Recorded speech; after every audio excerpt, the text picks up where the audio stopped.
Witness this. A man kneels in a wooden cell, wrists bound behind his back, while interrogators drive metal spikes through the flesh of his shins. Not quickly, slowly. The kind of slow that lets you feel each millimeter. His name is Yi Sun-sin, and 3 months ago, he was the most successful admiral in Korean history, undefeated in 23 naval engagements, the only reason Japan's invasion hadn't already swallowed the peninsula whole. Now, he's a prisoner accused of treason, and the men breaking his legs are his own countrymen. He doesn't scream. The records are specific about this. He doesn't confess to crimes he didn't commit. He doesn't beg. He just bleeds onto the floor of a cell while the empire he saved debates whether to execute him. They won't kill him. They'll do something worse. They'll release him, strip him of rank, make him serve as a common foot soldier while they hand his fleet to a man named Won-gyun, a political favorite with powerful friends and no understanding of naval warfare. Won-gyun will take Yi's ships, ignore Yi's tactics, and sail directly into a Japanese trap. 150 warships will burn in a single night. 10,000 Korean sailors will die in the water or be executed on the beaches. 7 years of Yi's shipbuilding, training, and victories will vanish in hours. And then, when the ashes have cooled and Korea's navy exists only as wreckage, they'll drag Yi Sun-sin out of infantry service, point at the catastrophe, and tell him to fix it. He'll have 13 ships. The Japanese will have 330. This wasn't punishment. This was resurrection into hell. Before we dive into these forgotten stories of survival and suffering, if you enjoy the hidden truths of history, hit like, subscribe, and tell me in the comments where you're listening from. To understand why those numbers were a death sentence, you have to understand what Japan had already done to Korea and what it intended to finish. The year was 1597, and the Korean peninsula had been bleeding for 5 years. Japan's warlord, Toyotomi Hideyoshi, had unified his island nation after a century of civil war, and suddenly he possessed something dangerous: 200,000 combat veterans with nothing left to kill. Men who'd spent their entire lives fighting didn't know how to farm. They didn't know how to be peaceful subjects. They knew how to take ground and hold it with violence. And Hideyoshi pointed them at the Asian mainland like a loaded weapon. Korea first, then Ming China, then whatever came after. The plan wasn't conquest, it was continental absorption. The first invasion hit in 1592. 158,000 Japanese soldiers crossed the strait and poured onto Korean soil, and the peninsula's defenses collapsed so fast that the catastrophe outran the news of its own beginning. Busan fell on day 1. Seoul fell in 18 days. Pyongyang fell in 32. The Korean king fled north with his court, while his cities burned behind him, and Japanese advance units were already probing the Chinese border before most Korean provinces understood they were at war. This should have been the end. By every reasonable calculation, Korea should have ceased to exist as an independent nation in the summer of 1592. But one variable refused to cooperate with Japan's arithmetic: Yi Sun-sin. While the army collapsed and the government fled, Yi commanded a regional naval squadron on Korea's southern coast, and he did something the Japanese hadn't planned for. He attacked their supply lines. Not the invasion force itself, not the samurai streaming north through burning cities, but the ships carrying rice, ammunition, and reinforcements from Japan to the front. War has a metabolism. Armies eat and shoot and break equipment and need replacements, and everything the Japanese army consumed had to cross 400 miles of open water before it reached them. Yi understood this the way a surgeon understands anatomy. He didn't try to fight the whole body. He went for the arteries. In his first engagement, he destroyed 26 Japanese ships. In his second, he destroyed 42 more. He developed formations that maximized Korean cannon range against Japanese boarding tactics. He deployed turtle ships, ironclad vessels with spiked roofs that couldn't be boarded and didn't burn. By the end of 1592, Yi had destroyed over 200 Japanese vessels and made the Western Sea route so dangerous that Japan's supply chain began to strangle its own army. The troops who'd conquered Korea in weeks found themselves starving in the territory they'd seized, unable to advance, unable to sustain what they held. That's what Yi Sun-sin was worth. Not a general who won battles, but a systems failure in Japan's entire strategic calculus. For 5 years, he kept the Western Sea closed. For 5 years, Japanese commanders watched their supply convoys disappear into smoke and splinters. For 5 years, they learned to hate one name more than any other, and they understood that Korea would never fully fall while Yi Sun-sin controlled its waters. So they stopped trying to beat him militarily. They beat him politically instead. The Japanese fed misinformation through double agents to the Korean court. They manufactured intelligence suggesting that a Japanese admiral wanted to defect and would surrender his fleet if Yi sailed to meet him at a specific location. It was a trap so obvious that Yi refused the royal order to spring it. He analyzed the intelligence, recognized the signatures of deception, and told the king he wouldn't go. In a modern democracy, this might have made him a hero. In a Confucian monarchy where the king's word was divine mandate, it made him a criminal. Yi Sun-sin, the admiral who'd never lost, was arrested for disobeying royal command. The torture began within days. The spikes went through his shins. He was stripped of rank, reduced to common soldier, and his fleet was handed to Won-gyun, a man whose primary qualification was that he wasn't Yi Sun-sin. Won-gyun lasted one battle. The disaster at Chilchonryang happened on August 28, 1597, and calling it a defeat doesn't capture the scope of what occurred. Won-gyun took the entire Korean navy, over 150 warships, and sailed them directly into a Japanese ambush in confined waters at night. He ignored Yi's standing orders about reconnaissance. He ignored protocols about formation and positioning. He trusted his numbers and his confidence. And the Japanese Navy proved that confidence is not a naval tactic. The Korean fleet didn't lose that night. It ceased to exist. Ships burned until the strait glowed orange. Sailors who made it to shore were hunted down and executed by Japanese ground forces waiting on the beaches. Won-gyun's body was never recovered. Estimates of Korean dead ranged from 8 to 12,000, most of them men Yi had personally trained. 7 years of shipbuilding, 7 years of tactical development, 7 years of hard-won expertise in fighting Japanese naval formations. All of it gone in a few hours because one man thought he knew better than the man they'd tortured. The Japanese commanders celebrated. They'd finally solved the Yi Sun-sin problem without ever having to face him in battle. Korea's western flank was open.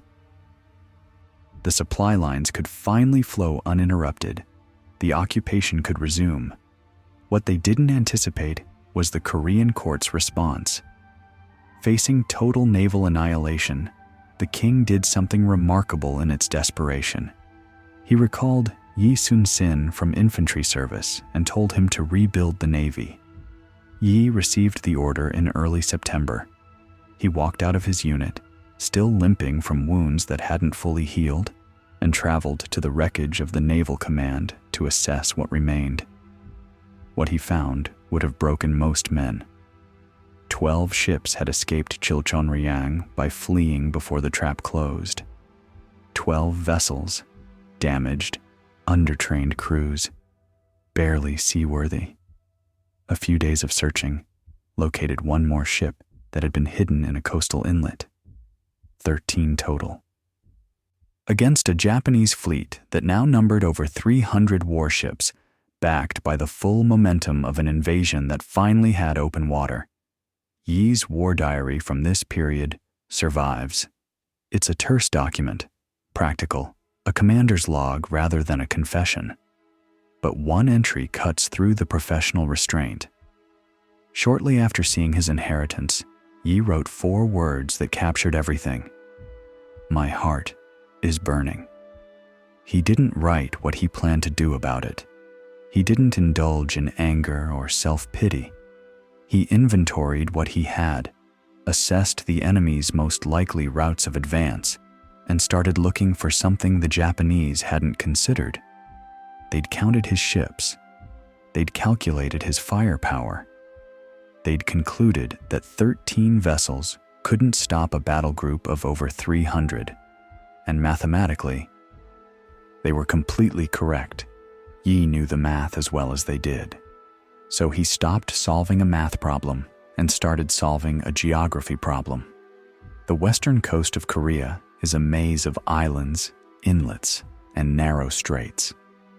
Water moves differently in confined spaces than it does in open ocean. Currents accelerate through choke points. Tides reverse. What looks like a clear passage on a map becomes a constantly shifting puzzle of flow and counterflow when you actually try to navigate it. Most of these passages were too shallow or too narrow to matter for fleet actions. But one strait was just wide enough to be navigable and just narrow enough to be controllable. Myeongnyang, 300 meters wide at its throat, current speed up to 11 knots when the tide ran hard. Every few hours, that current reversed completely. The water literally changing direction as the Yellow Sea breathed in and out through the gap. A commander who knew the timing could use the current as a weapon or a shield. A commander who didn't would find his ships fighting the ocean itself. The Japanese knew the strait existed. They knew its approximate dimensions. What they didn't know was the rhythm. They didn't know exactly when the current would turn, how violent the transition would be, how a fleet of 300 ships would behave when physics stopped cooperating with their formation. They were deep-water sailors, Strait of Tsushima navigators, comfortable with open approaches and massed fleet tactics. Myeongnyang was a knife fight in a phone booth, and they didn't know the phone booth. Yi did. He'd sailed these waters for years. He knew the moods of the Myeongnyang current the way a farmer knows weather, and he understood something else, something that turned his 13 ships from a joke into a possibility. In that 300-meter gap, the Japanese couldn't use their numbers. They couldn't flank him. They couldn't surround him. They could only come at him a handful of ships at a time, funneled by geography into exactly the kind of fight where Korean cannons and Korean discipline might matter more than Japanese mass. It wasn't a good plan. It was the only plan. On the night of October 25th, 1597, Yi sat in his cabin on the flagship and wrote in his diary. He noted the approaching enemy fleet. He recorded the weather conditions. And then he wrote a line that commanders don't usually commit to paper. This servant's death approaches. He knew. He'd done the arithmetic 100 different ways, and every calculation ended the same. Even in the choke point, even with the currents, even with every advantage geography could provide, 13 ships against 330 was suicide by any reasonable measure. He wasn't sailing into battle the next morning expecting to win. He was sailing into battle expecting to die in a way that meant something, to prove that Korea wasn't finished, to make the Japanese pay for every mile of coastline in blood and time. What happened in that strait would become the most lopsided naval victory in recorded history. But Yi didn't know that when he set down his brush. He knew only that the morning would bring impossible odds and that his legs still ached from the spikes his own government had driven through them, and that none of that changed what had to happen next. But to understand how 13 ships were supposed to stand against an armada, you have to understand what that armada looked like from the deck of Yi's flagship as dawn broke over the Myeongnyang Strait. You have to see the masts emerging from the morning mist, so many that they looked like a forest advancing across the water. You have to understand what it meant to watch that fleet approach and know that your own government had created this moment, that the catastrophe bearing down on you existed because they'd trusted politicians over the one man who knew how to stop it. You have to understand what Yi saw in those final hours before contact, and what he asked his captains to do, and why most of them couldn't make their hands obey the order. The version of this war that survives in most history books is comfortable and clean. Japan invaded, Korea resisted, China helped, Japan left. 3 sentences that cover 7 years of continental trauma without requiring anyone to feel the weight of what actually happened. That version is a lie told by distance. The truth is uglier, stranger, and far more instructive about how empires actually function when they decide to swallow their neighbors. Japan in 1592 wasn't a nation going to war. It was a pressure cooker finally finding a release valve. For over a century, the island had consumed itself in civil conflict, warlords carving territories from each other's corpses, samurai class multiplying through constant combat, an entire society organized around the production of professional killers. Then Toyotomi Hideyoshi unified the country, and suddenly all that lethal expertise had nowhere to go. 200,000 men who'd spent their lives perfecting violence were now subjects of a peaceful realm, which meant they were also 200,000 potential rebels with nothing to lose and skills that made them dangerous. Hideyoshi understood this the way any intelligent dictator understands the army that put him in power. Those soldiers were his greatest asset and his greatest threat. Keep them busy or watch them turn. So he pointed them at Korea, told them Ming China was the real prize, and let momentum handle the rest. The invasion wasn't about territory. It was about employment. The conquest of Asia was a jobs program for samurai. Korea sat between Japan and China like a land bridge waiting to be walked. The peninsula had enjoyed relative peace for 2 centuries under the Joseon dynasty, which meant its military had atrophied into a bureaucratic afterthought. Garrison troops manned walls they'd never defended. Officers held ranks they'd purchased rather than earned. The entire defensive apparatus existed on paper, funded just enough to satisfy accounting requirements, never tested against an actual threat. When Japanese forces landed at Busan in May 1592, they encountered fortifications designed for a war that had ended generations ago, and soldiers who'd trained for inspections rather than combat. The collapse was so fast, it created its own kind of historical vertigo. Seoul, the capital, fell before the king's messengers could reach half the provinces with news of the invasion.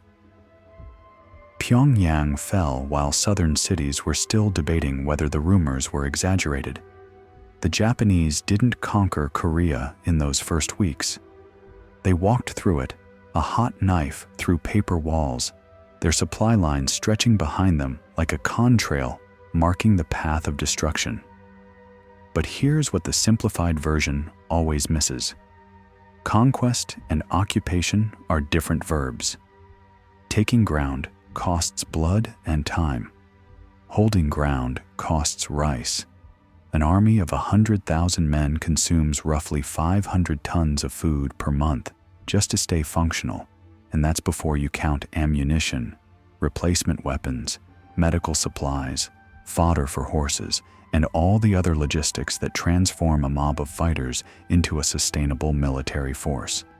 Japan had conquered Korea's roads in weeks. Controlling Korea's food supply would take years they didn't have.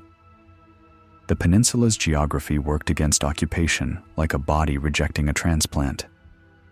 Mountain ranges divided every region from its neighbors. Roads were seasonal suggestions rather than reliable infrastructure. Rice had to be grown where water permitted, stored where terrain allowed, transported along routes that turned to mud every monsoon season. The Japanese army that reached Pyongyang in 32 days was already running on fumes. Its supply chain stretched across 400 miles of hostile territory, where every village was a potential ambush and every granary was either empty or hidden. This is where the war's real shape emerged. Not in the land battles, which Japan won almost without exception, but in the water, where Korean naval forces controlled access to the one supply route that actually mattered. Japan's army could march anywhere on the peninsula, but everything that army needed to function had to come by sea from Japan, up the Korean coast, to ports within reach of the front lines. Cut that route, and the greatest invasion force in Asian history would starve in the territory it had seized. One man understood this before anyone else. Yi Sun-sin commanded a regional naval squadron on Korea's southern coast, far from the initial Japanese landings, and while the army collapsed and the government fled, he did something that would determine the war's outcome. He studied the problem. Not the emotional problem of national humiliation, not the political problem of court intrigue, the logistical problem. Where were Japanese supplies coming from? What routes were they using? What would happen to the invasion if those routes became unusable? The answer was simple in concept and brutal in execution. Japanese supply ships followed the western coast of Korea because the eastern coast was too exposed to open ocean weather and too far from the Chinese border where the fighting was headed. That western route passed through waters Yi knew intimately, waters where Korean ship designs and Korean seamanship held advantages that didn't exist in open ocean combat.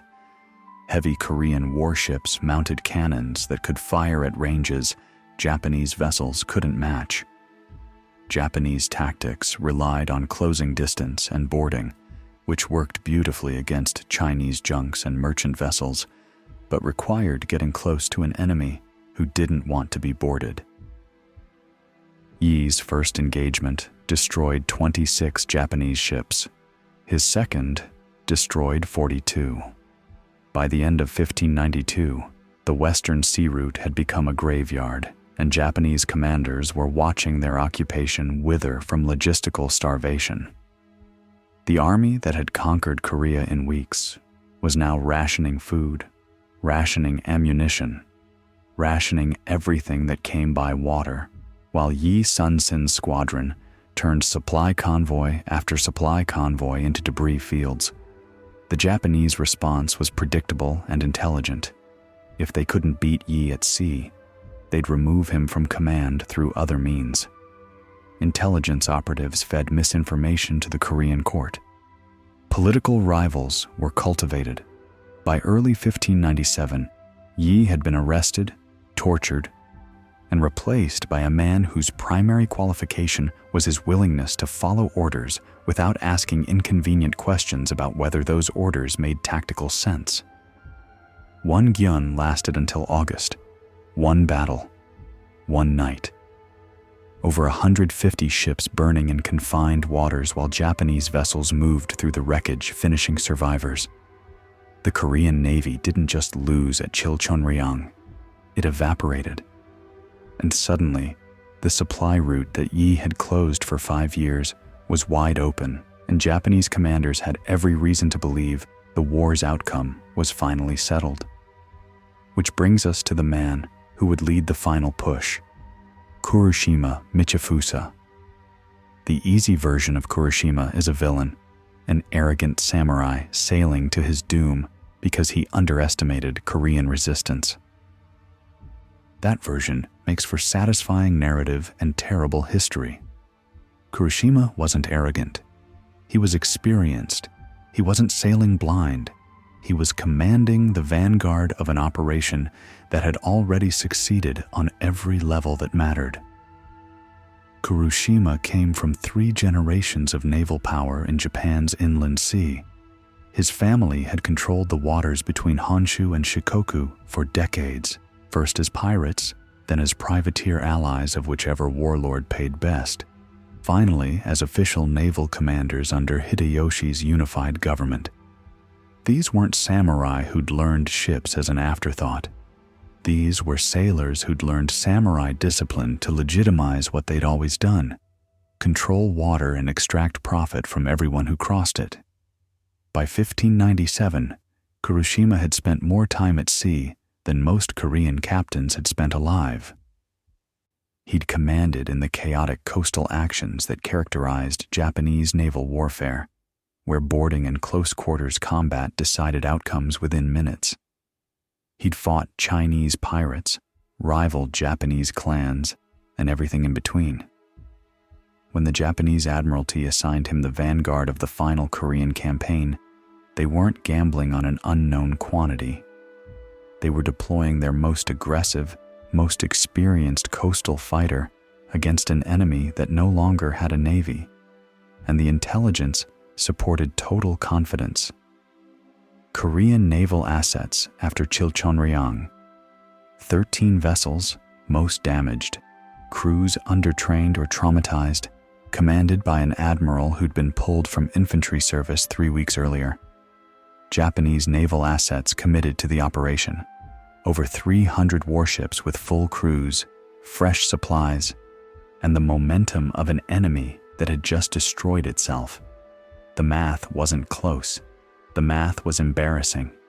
Kuroshima's assignment wasn't a battle command. It was a victory lap, a chance to plant the flag on Korean naval resistance and clear the path for final occupation. The orders he received reflected this assumption. Push through the western coastal route, establish naval supremacy, support ground forces moving to complete the conquest. The timeline was aggressive because there was no reason for caution. Yi Sun-sin had 13 ships. 13. The number was a punchline, not a threat.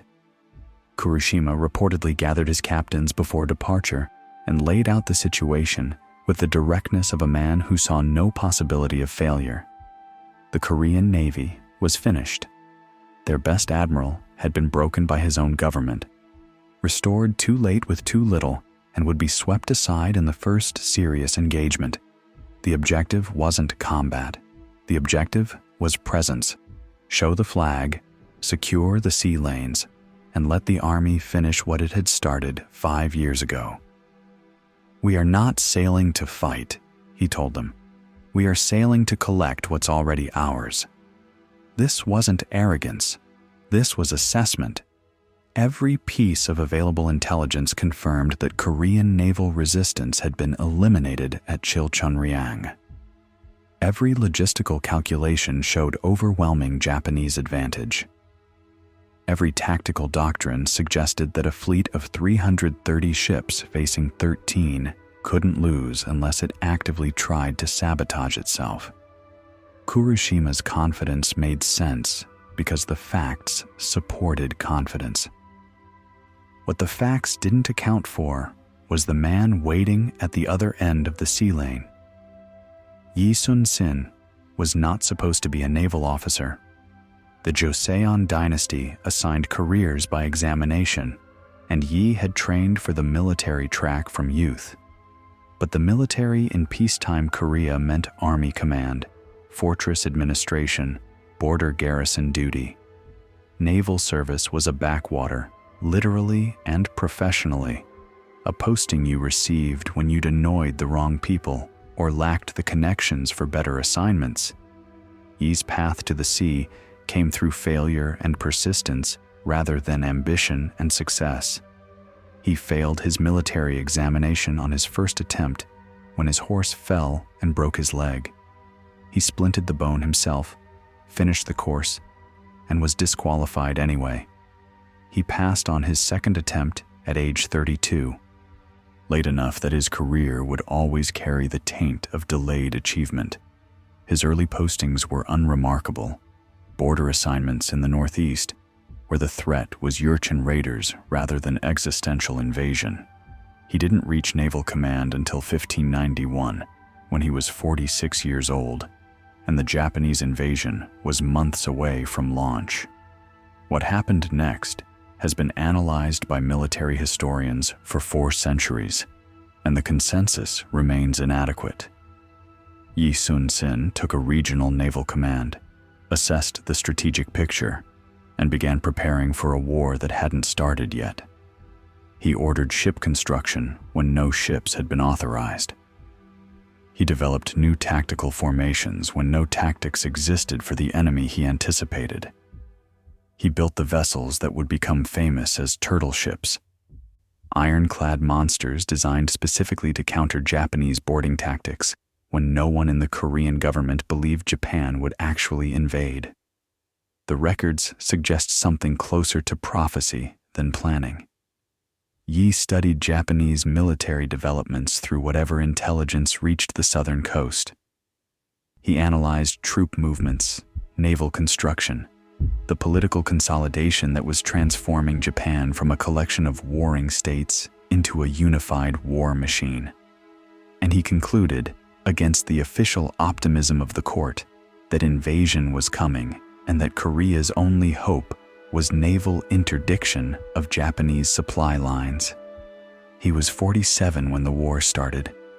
He was 52 when they pulled him out of infantry service and told him to stop the Japanese with 13 boats.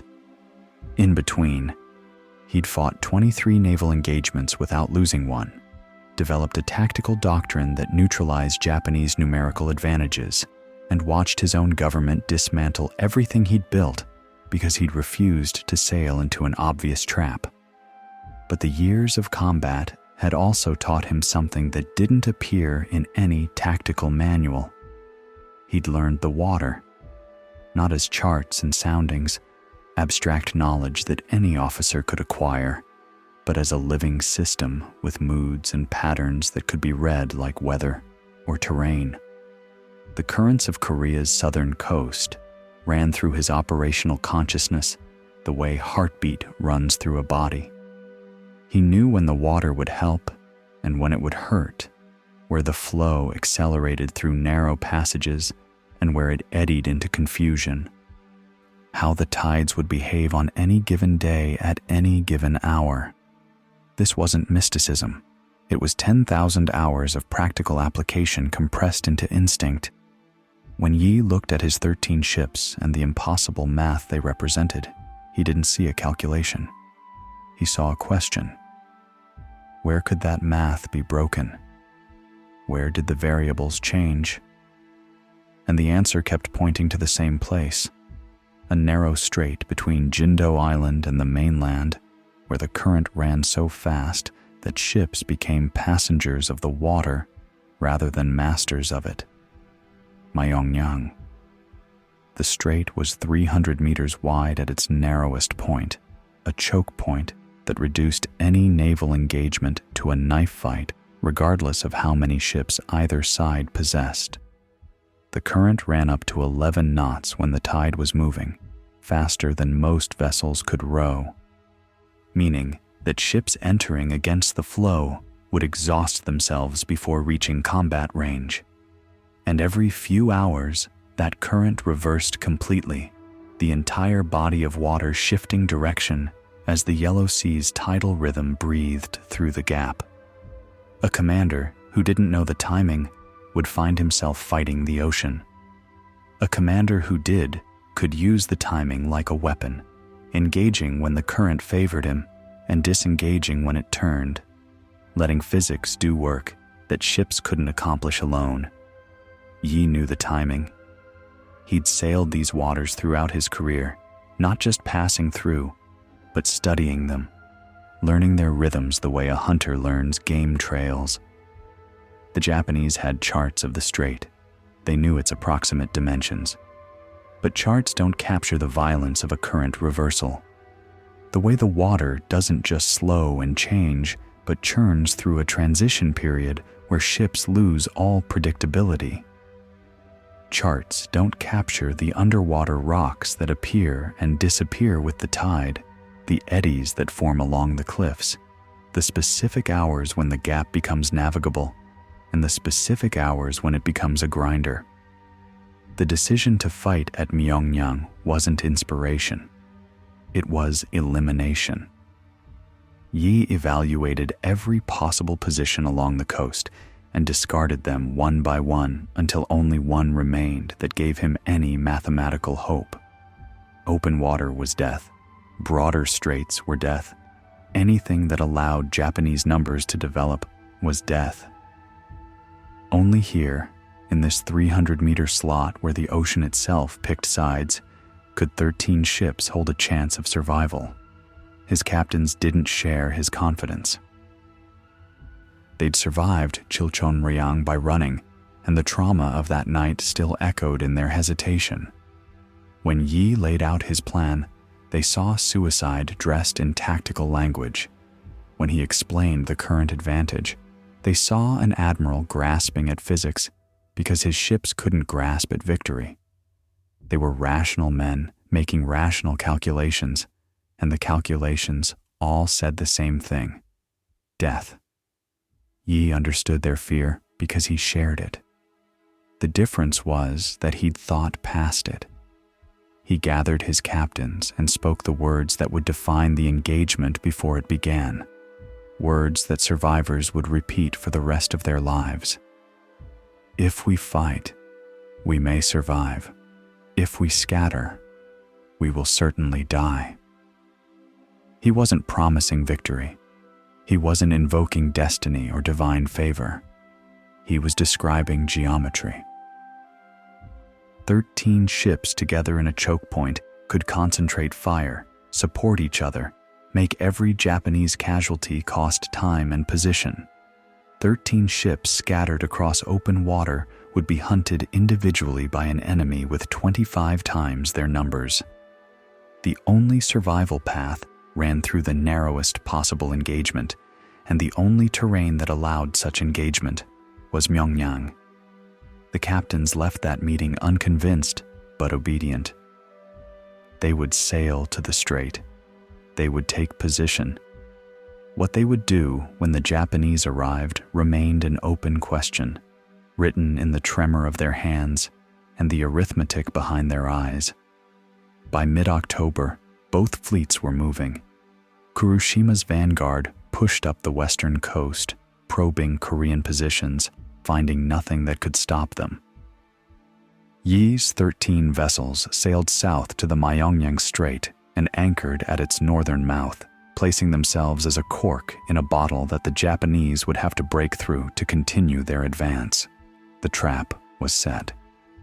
But who was the hunter and who was the prey remained to be determined.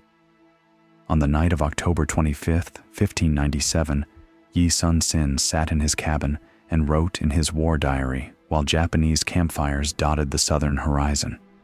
His fleet was ready. His position was as favorable as he could make it. His captains had their orders. Everything that could be prepared had been prepared, and now all that remained was the morning and whatever it would bring. He wrote about the enemy fleet's size, noting the numbers with the same matter-of-fact precision he'd used to record weather and provisions throughout the campaign. He noted the current schedule for the following day, when it would favor attack and when it would turn against them. He wrote about his plans and his expectations and the tactical principles that would govern the engagement. And then, in a single line that revealed what the rest of the entry carefully concealed, he wrote, "This servant's death approaches." The brush stopped. The ink dried. Somewhere in the darkness, 330 Japanese ships waited for dawn. In 13 hours, the fate of Korean naval power would be decided in a 300-meter gap between an island and a mainland, and the man who would command that fight had just told his diary that he expected to die. But he didn't close the book. He didn't write a final testament or compose letters to family. He set down the brush, walked to the deck, and resumed his inspection of the ship he would ride into impossible odds. The current would shift tomorrow around midday. The Japanese would enter the strait against that current, burning energy to make headway, their formations spreading as faster ships pulled ahead and slower ships fell behind. The window for engagement would open when they entered, narrow when the current peaked, and reverse entirely when the tide turned. 13 ships, 300 meters, a clock running in the water that only one side understood. Somewhere to the south, Kurushima Michifusa reviewed his own orders and saw nothing but certainty. Somewhere in between, the Myeongnyang Strait waited in darkness, its currents running their ancient patterns, indifferent to the blood that morning would spill. What neither commander knew, what no one could have known, was that the next 12 hours would produce the most mathematically improbable naval victory in recorded history. Not because the universe favored Korea, not because courage always triumphs over numbers, but because one man had found the single variable that turned impossible arithmetic into a fighting chance, and he was willing to bet his life that he was right. The water would have the final word. The morning of October 25th, Yi Sun-sin climbed the cliffs above the Myeongnyang Strait and stood there for nearly an hour, watching the water. From that height, the current's behavior became visible in ways it never could from a ship's deck. He could see the acceleration through the narrowest section, the way the flow compressed and intensified as it squeezed between the island and the mainland. He could see the eddies forming along the eastern shore, circular patterns where the water churned against underwater obstructions before rejoining the main current. He could see the color changes that marked depth variations, the lighter patches over submerged rock formations that would gut any hull that crossed them at the wrong tide. Most commanders would have seen water. Yi saw a clock, a weapon, and a series of decisions that the Japanese would be forced to make whether they understood them or not. Here's what he understood that Kurushima didn't. The Myeongnyang Strait wasn't a passage. It was a machine. Every 6 hours, the Yellow Sea's tidal rhythm pushed billions of tons of water through that 300-meter gap, and every 6 hours it reversed direction and pulled that water back. The transition wasn't gradual. The current didn't slow politely and change course. It fought itself, churning through a period of chaos before the new direction established dominance. Ships caught in that transition lost all predictability. Oars became suggestions rather than controls. Formations dissolved into individual vessels struggling to maintain heading while the water decided what to do with them. The morning current would flow northward into the strait toward Yi's position. Any Japanese attack would have to push against that flow, burning strength with every stroke just to make headway. Their faster ships would pull ahead, their slower ships would fall behind, and their formation would stretch into a ragged column rather than the concentrated mass that made their numbers overwhelming. By early afternoon, the current would begin its reversal. The chaos period would last perhaps 30 minutes, and then the flow would shift southward, suddenly pushing against any Japanese ships still in the strait while aiding any Korean vessel that wanted to advance. Yi had timed this rhythm across dozens of voyages. He knew it the way a musician knows tempo, not as abstract knowledge, but as felt certainty. The Japanese had charts showing the strait's dimensions. They might even have notes about the current's general behavior. What they didn't have was the visceral understanding of exactly when that current became ally or enemy, exactly how violent the transition would be, exactly where the underwater teeth waited to tear hulls open. This was the foundation of everything. Not courage, not divine favor, not the mystical superiority of Korean seamanship. Physics, timing, the brutal mathematics of water moving faster than ships could row. But physics alone wouldn't save 13 vessels from 330. Yi needed more.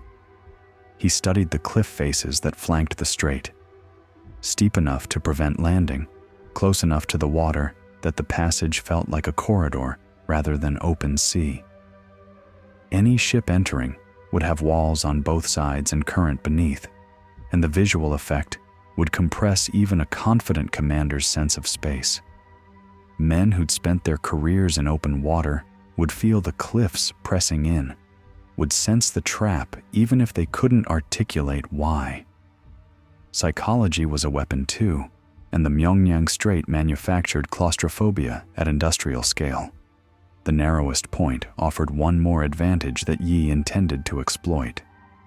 At 300 meters, the gap could accommodate perhaps 8 to 10 ships abreast in tight formation, fewer if those ships wanted room to maneuver. The Japanese fleet of 330 vessels couldn't attack simultaneously.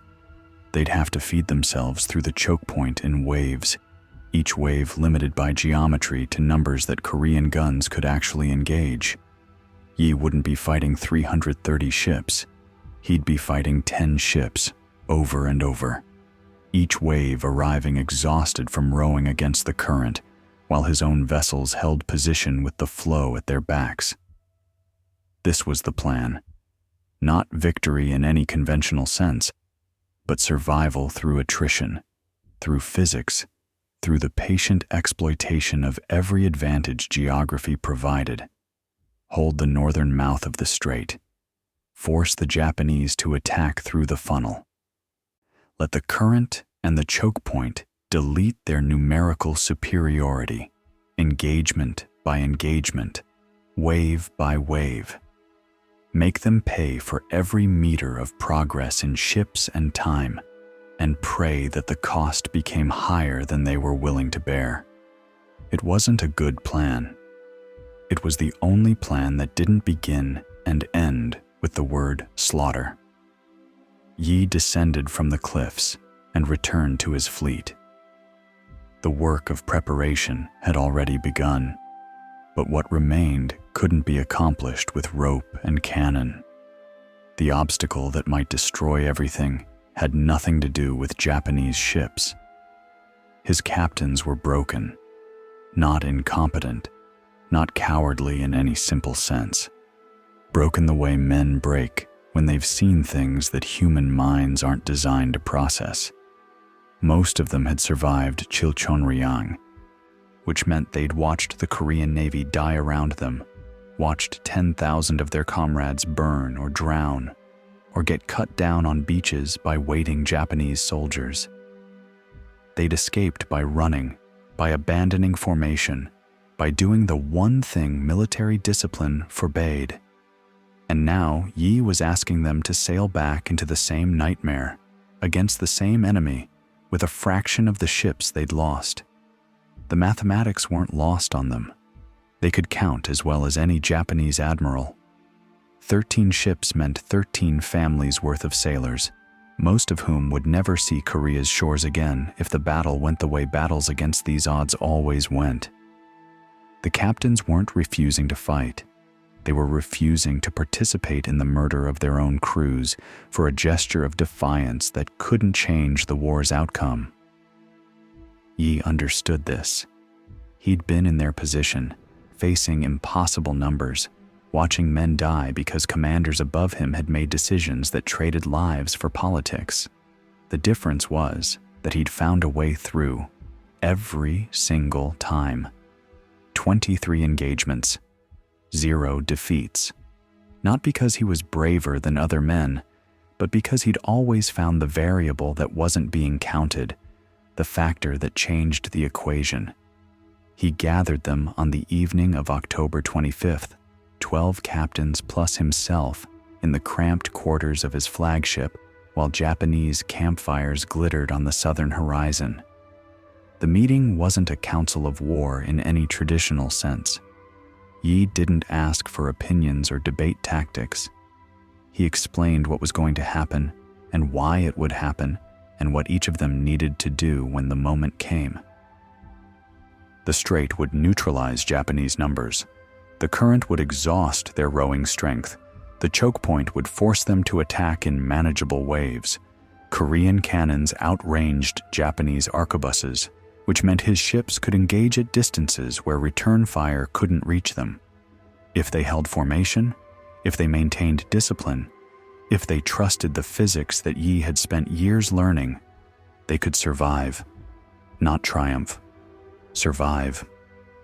The captains listened. Some nodded. None looked convinced. One captain shifted his weight in a way that drew Yi's attention. And we, middle-aged, steady, unremarkable in the records that survived. He'd commanded at Chilchonryang and emerged with his ship intact, which meant he'd either been very skilled or very quick to flee. Yi couldn't know which. What he could see was that Anhui was calculating, not just despairing, running the numbers Yi had presented against his own experience of naval combat. That made him either the most valuable captain in the room or the most dangerous. Another captain, younger, spoke the thing everyone was thinking. "Admiral, the enemy has 300 ships. We have 13. Even in the strait, they can only attack us 8 at a time." Yi's voice didn't rise. "They can only row against the current until the current exhausts them. They can only close to boarding range if we allow it, and we will not allow it. Our guns reach further. Our position is fixed. Every advantage they possess evaporates in that gap. And if we lose, if they break through, then Korea loses its last ships and Japan completes its occupation. The outcome is the same whether we fight here or scatter and are hunted down individually." Yi let that sit for a moment. "I'm not asking you to win. I'm asking you to make them earn what they're about to take." The captains absorbed this. The calculation changed slightly when survival wasn't the goal, when the objective became extraction of cost rather than achievement of victory. Military men understood trading lives for objectives. It was the mathematics of their profession. But understanding wasn't agreement, and agreement wasn't commitment. Yi could see the hesitation still coiled in their shoulders, the trauma of Chilchonryang still whispering that survival meant flight. He needed something more than logic. "Tomorrow morning," he said, "my ship goes in first, alone if necessary. If I fall, Anhui takes command. If Anhui falls, command passes down the line until no one remains to pass it to. But I will not fall back. I will not retreat from that strait. And any captain who scatters before the engagement is decided will be remembered as the man who killed Korea's chance to survive." The words landed differently than tactical arguments. This wasn't a plan. It was a statement of personal intent, a declaration that Yi would die in that water rather than abandon position. The captains could calculate odds all they wanted. What they couldn't calculate was what it would mean to watch their admiral die alone while they held back. What it would feel like to live with that choice, how history would record their names next to his. "We may die tomorrow," Yi said, "but we will die facing the enemy, in formation, with our guns firing. That's not defeat. That's how warriors leave the world." The meeting ended. The captains returned to their ships. Nothing had been resolved in any formal sense, but the texture of the situation had shifted. Yi had removed the option of calculated flight by making his own position absolutely clear. Follow him into the strait, or watch him die alone. Those were the choices now. Whether they would actually fight when the moment came remained an open question, written in the space between intention and action, theory and terror. Yi's son was aboard the flagship.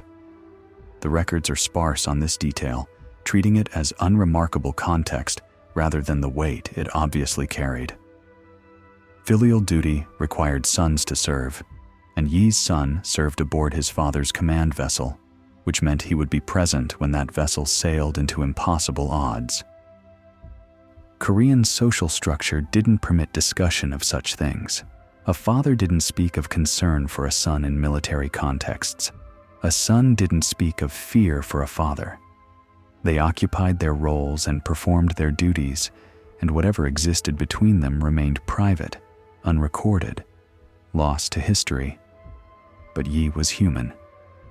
Whatever face he showed his captains, whatever iron resolve he projected to his crew, he knew exactly who would die if his plan failed.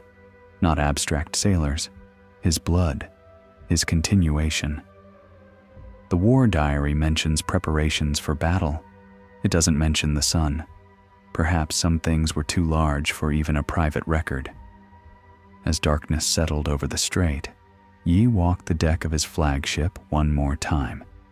The Daechonsu was a Panoxion-class warship, heavy, solid, designed to deliver cannon fire rather than speed. Its deck rose high above the waterline, giving archers and gunners elevation over lower Japanese vessels. The hull was reinforced for ramming, though Yi had never relied on ramming as a primary tactic. His style was distance engagement, using range to destroy enemies before they could close.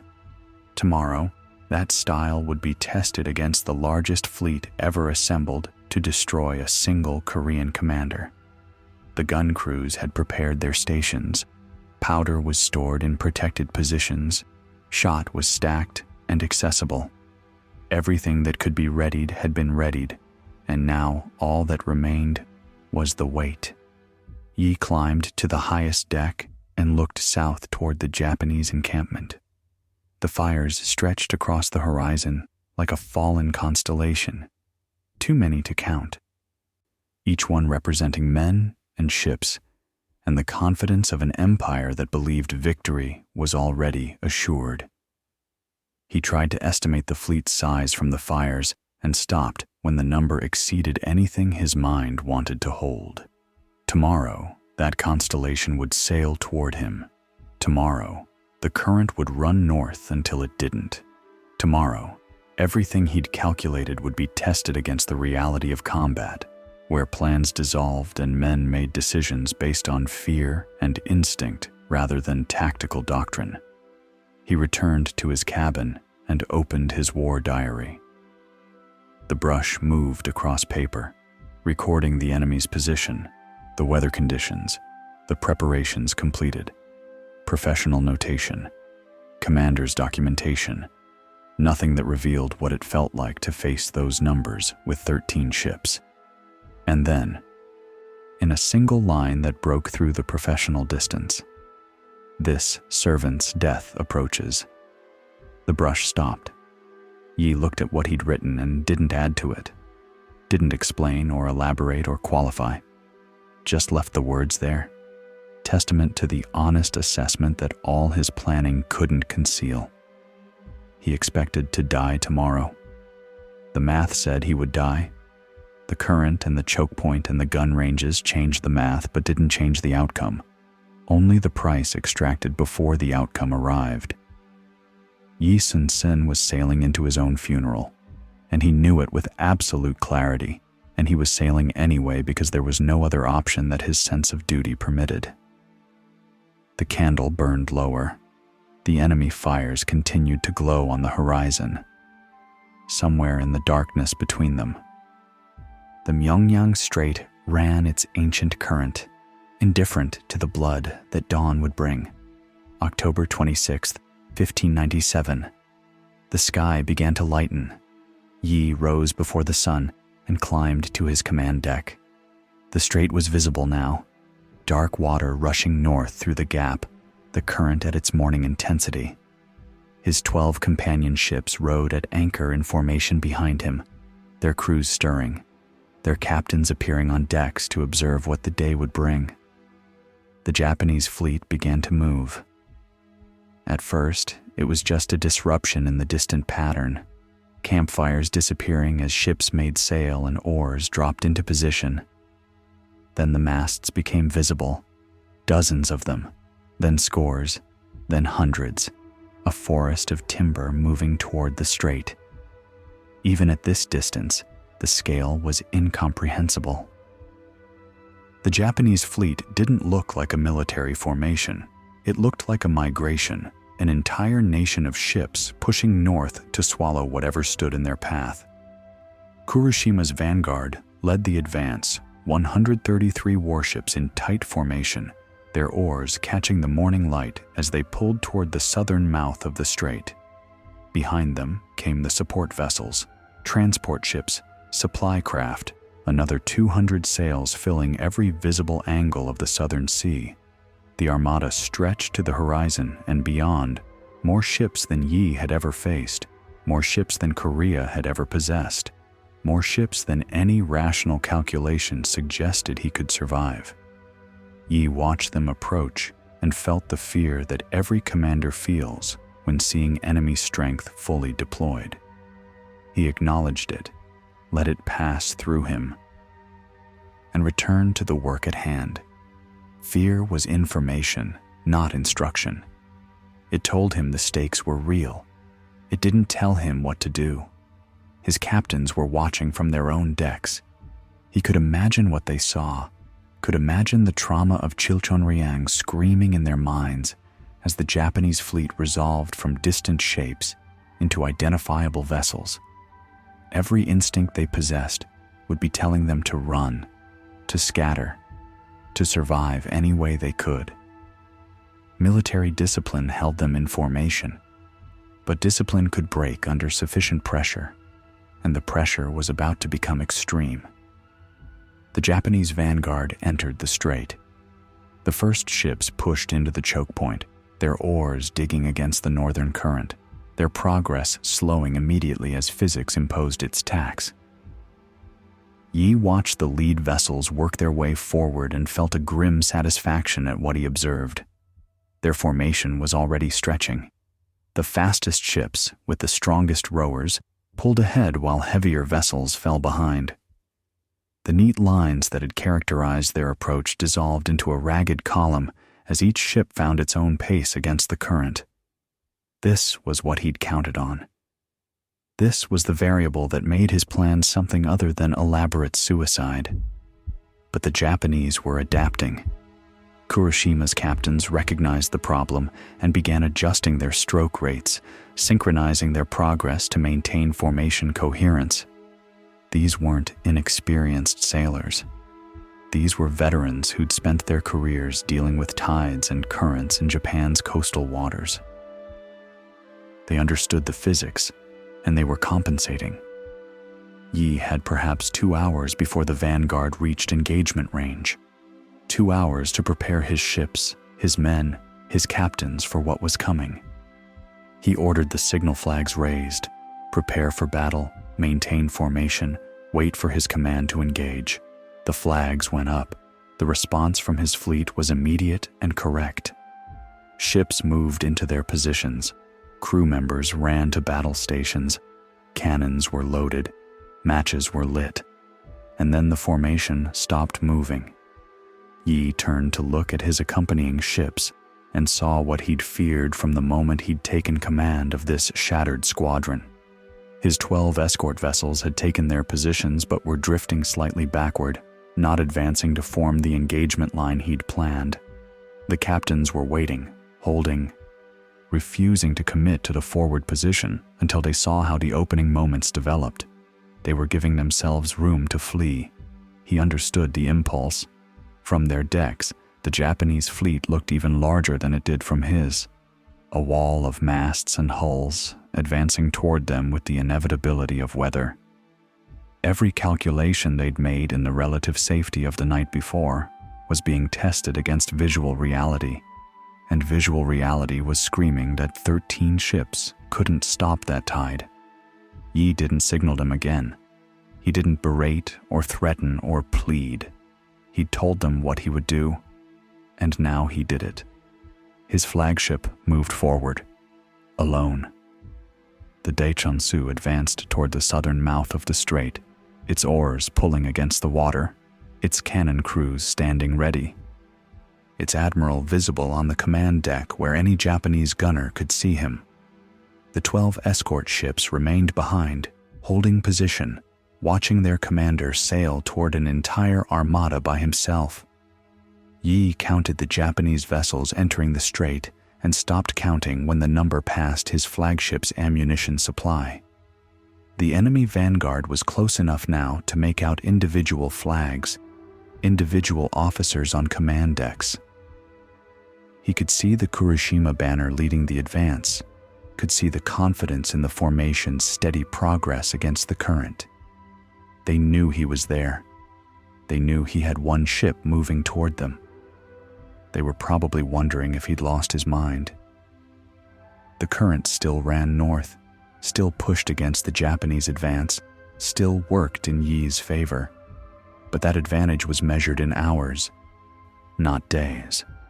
When the tide turned, the physics would reverse, and then his single ship against their hundreds would be exactly as suicidal as the numbers always suggested.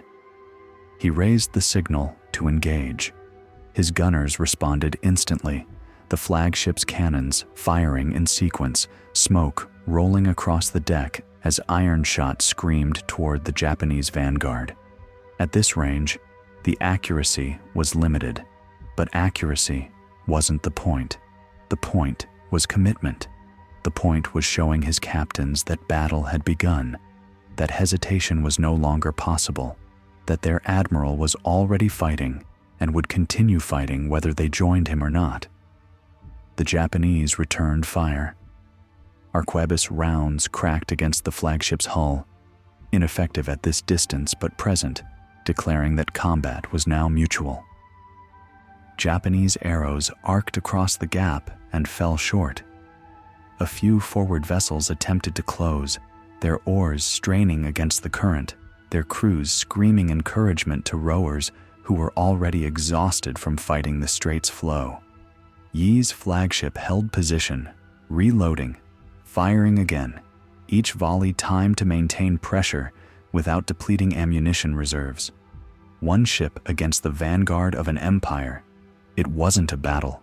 It was a statement, written in smoke and iron, declaring that Korea still existed and would continue to exist until the last cannon fired and the last hull sank.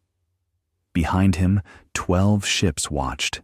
12 captains weighed what they were seeing against what their fear demanded. 12 crews stood at battle stations, waiting for orders that might never come. The Japanese vanguard pushed closer.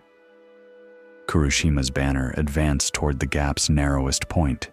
The current still ran north, but its intensity was fading as the tide reached its peak and prepared to reverse. Yi Sun-sin's flagship fought alone, absorbing fire from dozens of vessels, its crew falling at their stations, its admiral refusing to retreat from the position he'd claimed. In the next 30 minutes, either his captains would join him or they wouldn't. Either the current would turn in time or it wouldn't. Either the trap he'd set would function or it would fail.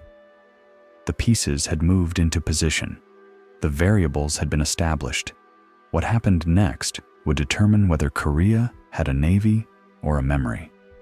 The first Japanese boarding vessel reached grappling range. The grappling hooks came over the rail just after 7 in the morning, iron claws biting into wood. Ropes snapping taut as Japanese Marines prepared to board. Yi's crew cut the first 2 lines before they could hold. The third caught on the deck rail and held long enough for a Japanese sailor to begin climbing before a Korean spearman drove his weapon through the man's shoulder and shoved him back into the water between the hulls. This was the opening movement, not grand strategy or fleet maneuvers. One ship against the vanguard of an invasion, fighting at arm's length to prevent the thing Japanese naval doctrine demanded. Close contact, boarding, the sword work that turned sea battles into infantry combat on floating platforms. Yi stood on the command deck and watched his crew fight. The flagship's cannons fired in rotation, each gun crew reloading while the others discharged, maintaining a rhythm of outgoing fire that kept the nearest Japanese vessels from settling into stable positions. At this range, the heavy Korean guns could punch through hull planking, and Yi's gunners knew where to aim. Not at the waterline, where shots might pass through without doing structural damage, but at the rowing benches, where a single well-placed round could kill a dozen oarsmen and cripple a ship's mobility. The Japanese answered with arquebus fire, hundreds of rounds cracking against the flagship's wooden walls, most of them ineffective at combat range, but some finding gaps in the protective screens. A Korean sailor fell near the bow, clutching his throat where a ball had torn through. Another dropped at his gun station, the back of his skull opened by a shot that had penetrated the smoke.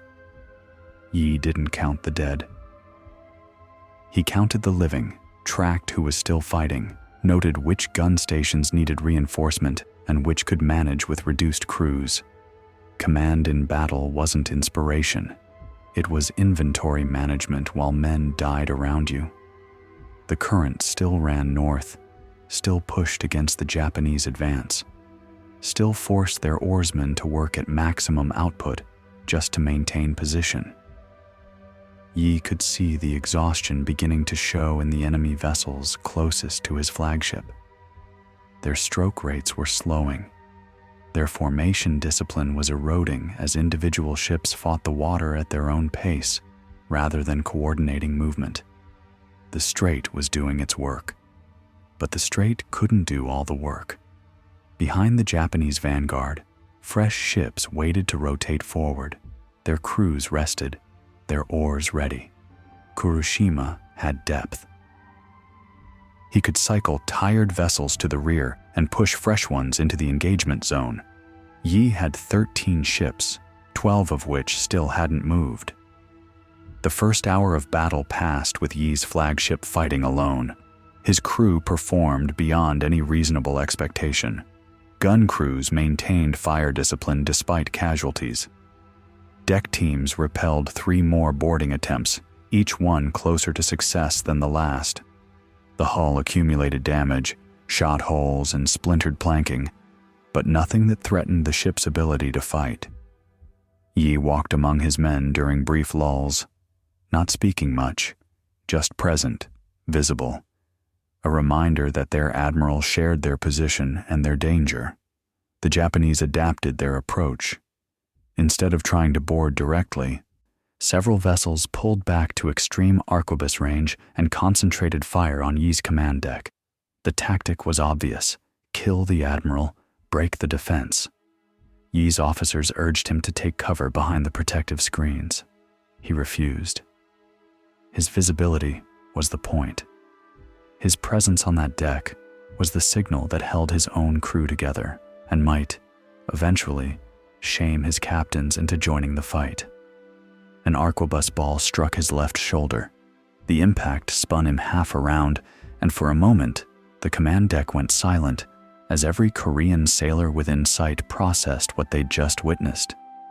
Yi looked down at the wound, a furrow torn through the flesh above his shoulder blade, bleeding freely but not arterially. He'd been lucky. 2 inches to the right, and the ball would have shattered his collarbone. 2 inches lower, and it would have found his heart. He didn't fall. He didn't cry out. He grabbed the shaft of an arrow that had embedded itself in the deck rail, snapped it off, and used the broken wood to probe the wound for fragments. Finding none, he tore a strip from his robe, packed the furrow, and returned his attention to the battle. "The guns?" he said. His voice carried across the deck, steady, unchanged by the blood soaking through his improvised bandage. "Maintain fire." The guns maintained fire. Somewhere in the second hour, the Japanese vanguard began to realize something was wrong with their attack. Not wrong in the sense of failure, not yet, but wrong in the sense of unexpected resistance. they'd committed their forward elements against a single ship, and that ship was still fighting. Their casualty rate, measured in vessels damaged and crews depleted, was climbing faster than it should against one opponent. The strait's current was grinding at their endurance, demanding constant expenditure of energy just to hold position. And behind them, the rest of the Korean fleet sat motionless, watching, waiting. Waiting for what? Kuroshima Michifusa understood the question and made a decision that would define the rest of the battle. He ordered his flagship forward, directly toward Yi's position, committing the vanguard's command vessel to personal combat with the Korean admiral. The tactic had worked throughout his career. Kill the commander, break the enemy's will. It was samurai logic applied to naval warfare, and it had never failed him. His oarsmen leaned into their strokes. The Kuroshima flagship pushed through the congested water of the engagement zone, shouldering past damaged Allied vessels, driving toward the Korean ship that had absorbed their attack for over 2 hours. Kuroshima himself stood at the bow, visible to both fleets, his armor catching the mid-morning light. This was the moment Yi had been waiting for. Not because he wanted to fight Kuroshima personally, not because single combat between admirals would decide anything in strategic terms, but because Kuroshima's advance pulled the Japanese vanguard's command authority into the narrowest part of the strait, into the zone where the current ran fastest, into the kill box Yi had designed for exactly this purpose. The current was beginning to weaken. Yi felt the change before he could see it. A subtle shift in how his flagship moved against its anchor, a slight reduction in the pressure he'd been using to calculate firing solutions. The tide was reaching its peak. Within the hour, the water would reverse direction. When that happened, the physics that had been grinding against the Japanese advance would suddenly start pushing them forward, and Yi's position would become untenable. He had 1 hour to make the battle count. "Signal the fleet," he ordered. "All ships forward, now." The flags went up. For a long moment, nothing happened. The 12 Korean vessels remained in position, their captains still calculating, still weighing their fear against their duty. Then one ship moved. And Wui's vessel broke from formation and began advancing toward Yi's position. The ship was smaller than the flagship, a support vessel rather than a main combatant, but it was moving. It was committing. It was ending the paralysis that had let Yi fight alone for over 2 hours. A second ship followed, then a third. Something shifted in the Korean fleet's psychology. The first movement created permission for the second. The second created pressure for the third.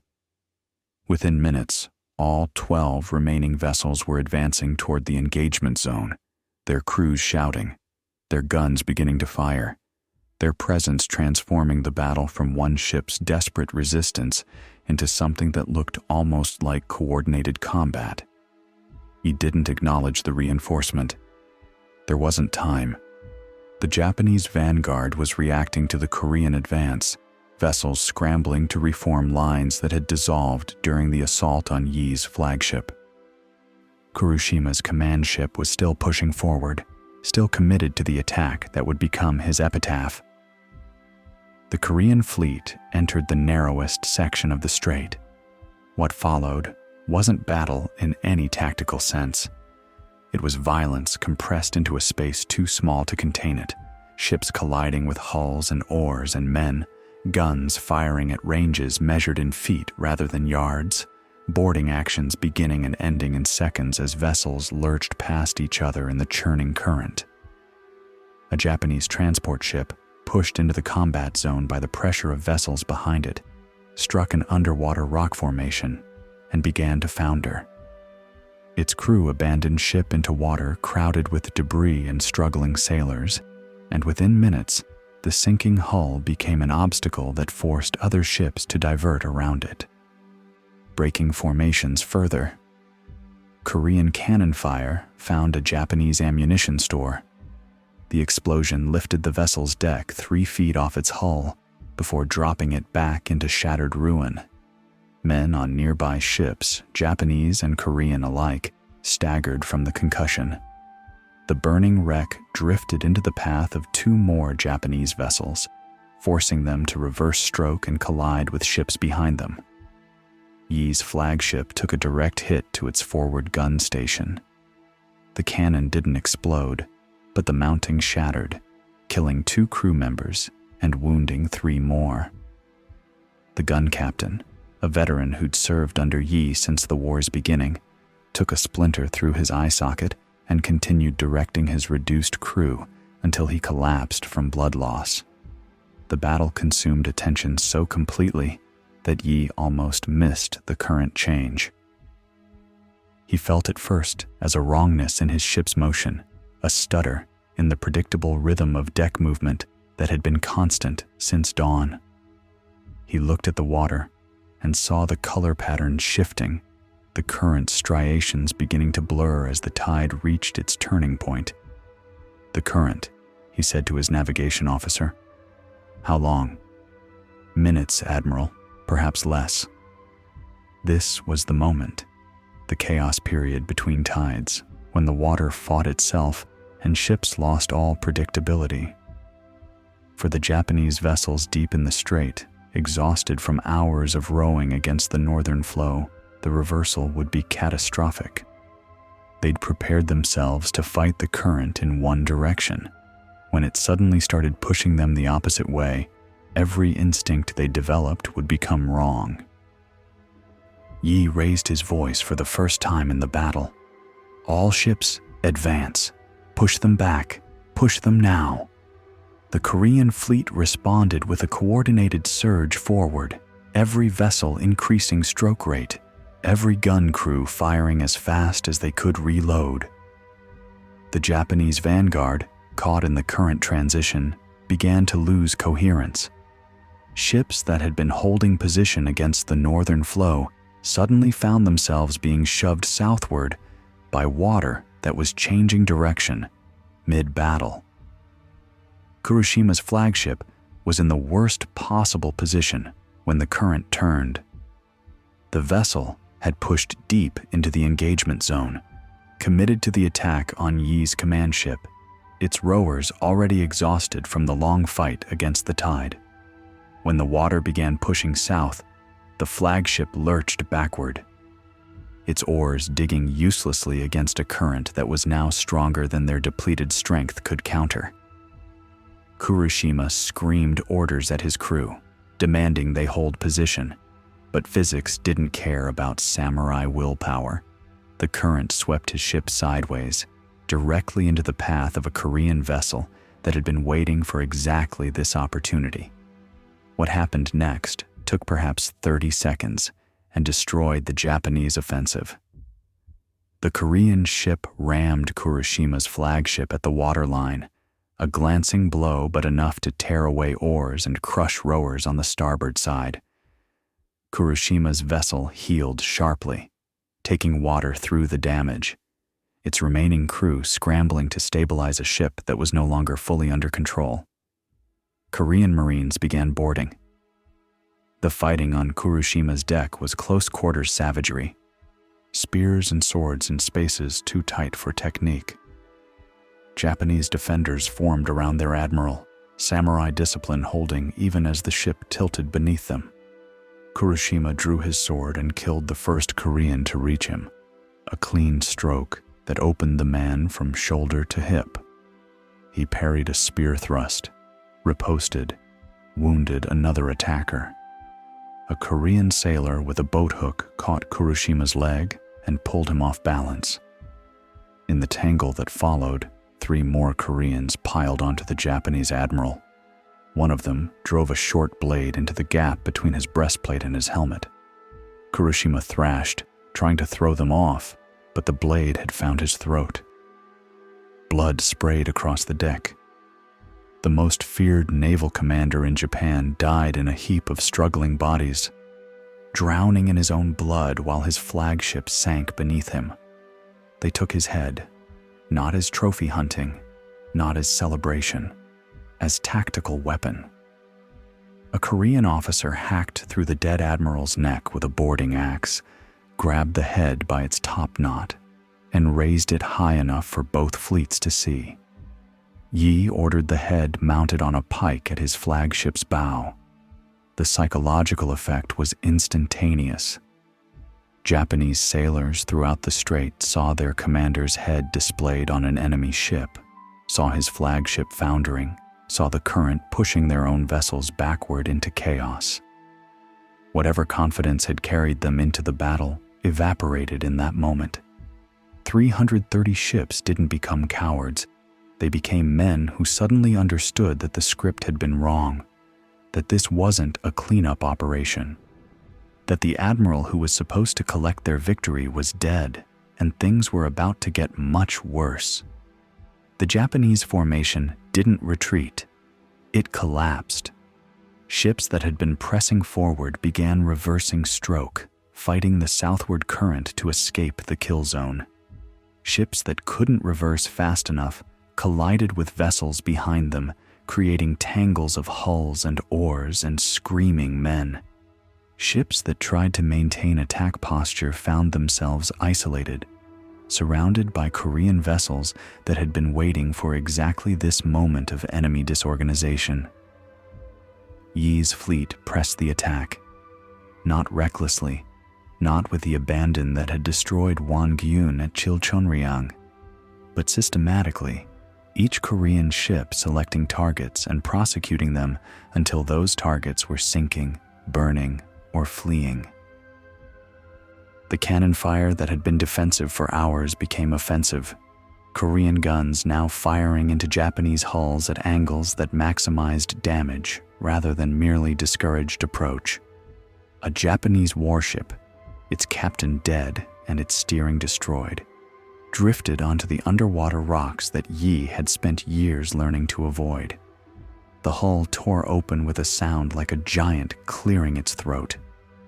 Men spilled into the water, weighted down by armor, most of them drowning within sight of ships that couldn't stop to help them.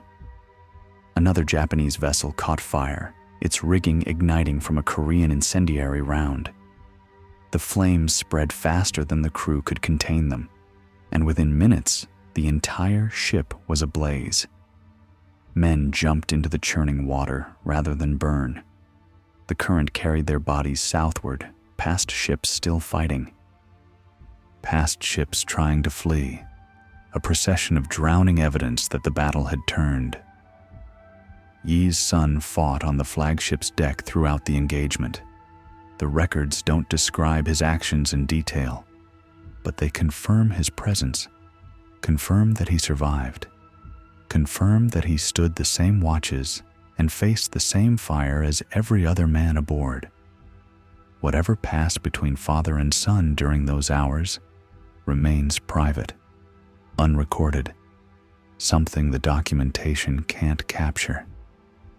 Yi's war diary doesn't mention him.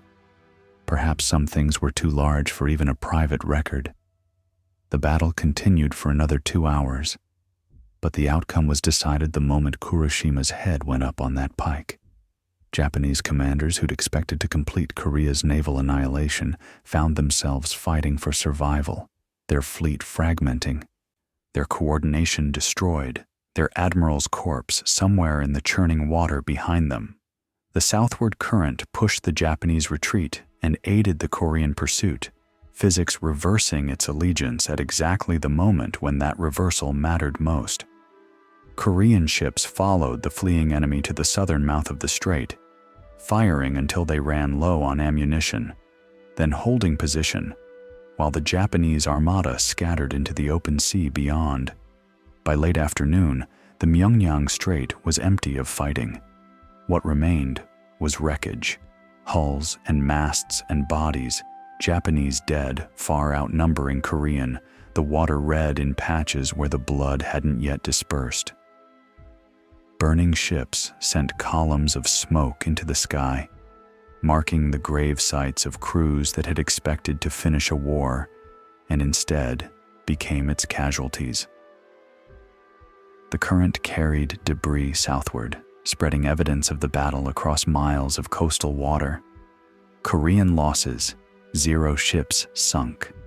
Crew casualties numbered in the low hundreds, killed and wounded, serious, but not devastating. Every vessel that had entered the battle emerged from it, damaged but functional, capable of fighting again if fighting became necessary. Japanese losses were harder to calculate in the chaos of retreat, but the minimum count exceeded 30 warships sunk or destroyed. Some accounts placed the number higher, well over 100, when counting vessels so damaged they couldn't make the voyage back to Japanese-controlled ports. The human cost was staggering. Estimates ranged from 4,000 to 8,000 Japanese dead, including Kuroshima and multiple subordinate commanders. An entire generation of Japanese naval expertise died in that strait. Yi recalled his fleet to the northern mouth of the passage as the sun began to set. His ships anchored in the same positions they'd held that morning, 12 hours earlier, when the Japanese fleet had looked like inevitable death. The same water ran beneath their hulls. The same cliffs flanked the passage. Everything was the same except the outcome, except the impossible arithmetic that had somehow produced Korean survival. He walked the deck of his flagship one more time, counting the damage, counting the dead, counting the living. The wound in his shoulder had stopped bleeding but hadn't stopped hurting. His legs ached from standing through hours of combat, the old injuries from his imprisonment flaring with every step. He was 52 years old and had just fought the most lopsided naval engagement in recorded history. The captains who had hesitated that morning, who had let him fight alone for over 2 hours before joining the battle, came aboard his flagship as darkness fell. They expected anger. They expected recrimination. They expected the judgment that their hesitation had earned. Yi looked at them and said nothing about the morning, nothing about the hours when his single ship had held the entire Japanese vanguard, nothing about what might have happened if they'd engaged earlier, if they'd followed him from the first signal. "Tomorrow," he said, "we begin repairs. The Japanese will return." They would return. This victory had stopped an offensive, not ended a war. The occupation of Korea continued. Japanese ground forces still held territory. The strategic situation remained catastrophic.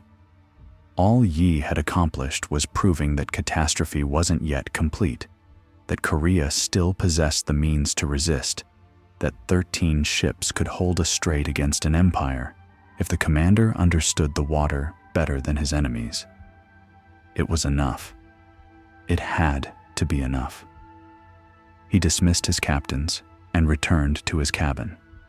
The war diary waited on its table, the brush dry, the inkstone cold.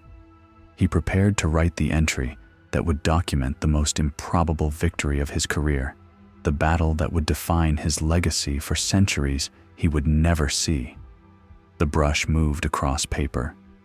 He recorded the engagement's basic facts: ships destroyed, commanders killed, tactical outcomes achieved. He noted the performance of his gun crews, the behavior of the current, the effectiveness of the defensive position, professional documentation, a commander's record of events. He didn't write about Kuroshima's head on the pike. He didn't write about the hours he'd fought alone.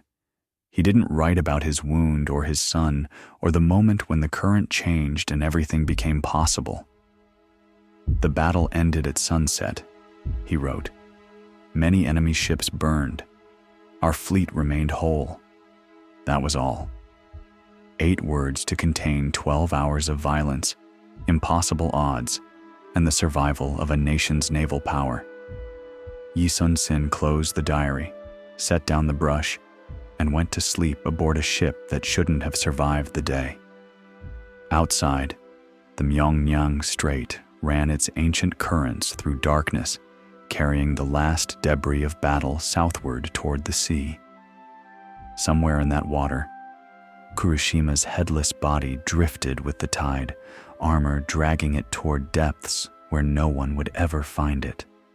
Somewhere beyond the horizon, the remnants of 330 ships limped toward ports that would have to explain how 13 vessels had broken an armada. The morning would bring new problems. It always did. But on this night, the impossible had happened, and Yi Sun-sin slept the sleep of a man who had expected to die and hadn't. Tomorrow could wait. The morning after Myeongnyang, Yi Sun-sin walked the deck of his flagship and counted what victory had cost. 34 dead aboard his vessel alone, another 60 wounded, some of whom wouldn't survive the week. The deck planking was stained dark in patches where blood had soaked into wood grain, impossible to scrub clean, permanent evidence of what had happened there. Gun stations showed the marks of enemy fire, splintered rails, shattered equipment, the gouges left by arquebus balls that had found flesh instead of timber. His shoulder wound had crusted overnight into a ridge of dried blood and torn fabric. The ship's surgeon wanted to clean and dress it properly, but Yi refused to spare the time. There was too much else to do: repair assessments, ammunition inventories, crew reorganization to account for the dead and wounded. The machinery of naval command didn't pause for victories. It demanded the same attention whether you'd lost or won. The 12 other ships reported similar damage, similar casualties, similar lists of repairs needed before the fleet could be considered combat-ready again. None of it was catastrophic. All of it was real. Yi's 13 vessels had survived. But survival and readiness weren't the same thing, and the Japanese still had hundreds of ships that hadn't entered the strait. This was the truth that the celebrations would eventually bury. Myeongnyang wasn't an ending. It was a purchase, a transaction that bought time and nothing more. The Japanese occupation of Korea continued. Their ground forces still held territory from Busan to the Chinese border.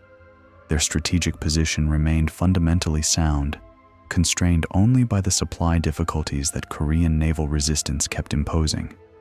Yi had prevented a disaster. He hadn't reversed one. The Japanese reaction to Myeongnyang was more interesting than simple defeat.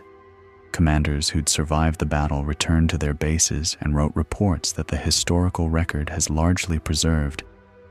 And those reports reveal something unexpected. Respect. Not grudging respect. Not the bitter acknowledgement of an enemy who'd gotten lucky. Genuine professional assessment of what Yi Sun-sin had accomplished and how he'd accomplished it. Japanese naval officers analyzed the strait's currents, reconstructed the engagement's timeline, and concluded that they'd been outmaneuvered by a commander who'd understood the battlefield better than they had. The failure wasn't their courage or their numbers or their equipment. The failure was their intelligence, their preparation, their assumption that 13 ships couldn't possibly threaten a fleet of 330. Kuroshima's death became a lesson rather than a tragedy. Japanese commanders studied how he'd been drawn into the kill zone, how his aggressive tactics had placed him exactly where Yi wanted him, how the current reversal had trapped his flagship at the worst possible moment. They didn't blame Kuroshima. They blamed the failure to account for an enemy who fought differently than expected. This was perhaps the strangest consequence of Myeongnyang. It made Yi Sun-sin famous in Japan. Not during his lifetime, when the war still burned, and mentioning his name probably invited bad luck, but in the generations that followed, when Japanese naval strategists began studying the Imjin War for lessons they could apply to future conflicts. Yi became a case study in asymmetric warfare, in the exploitation of terrain and timing against numerical superiority. Japanese naval academies would teach his tactics for centuries. The man Japan spent 7 years trying to destroy became one of Japan's most respected military theorists. History has a sense of humor that tends toward cruelty. Korea's reaction was more complicated and less flattering. The court that had imprisoned Yi tortured him, stripped his rank, and handed his fleet to a man who burned it, now faced the awkward task of acknowledging that the admiral they'd nearly executed had just saved the nation's western coast from conquest. This required a delicate political operation, celebrating the victory without admitting how badly they'd misjudged the man who'd achieved it. Yi received promotions and commendations that should have felt vindicating and probably felt hollow. The same officials who'd signed his arrest warrant now signed his honors. The same system that had broken his legs with metal spikes now declared him a hero of the realm. If Yi saw the irony, his war diary doesn't record it. He accepted the recognition, continued his work, and kept his opinions about court politics to himself. The fleet grew slowly through the remaining months of 1597. New ships were constructed. Surviving sailors from Chilchonryang were located and returned to service. The supply situation improved as coastal communities recognized that Korean naval power still existed and contributed accordingly.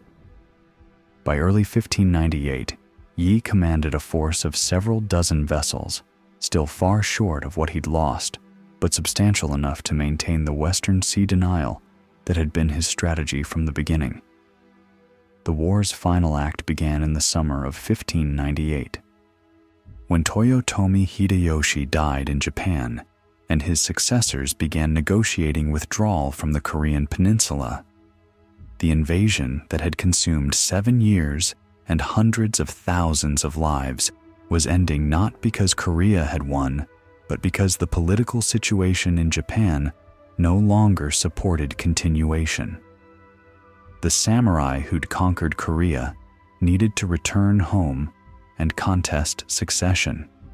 The army that had reached the Chinese border was being recalled not in defeat, but in reallocation.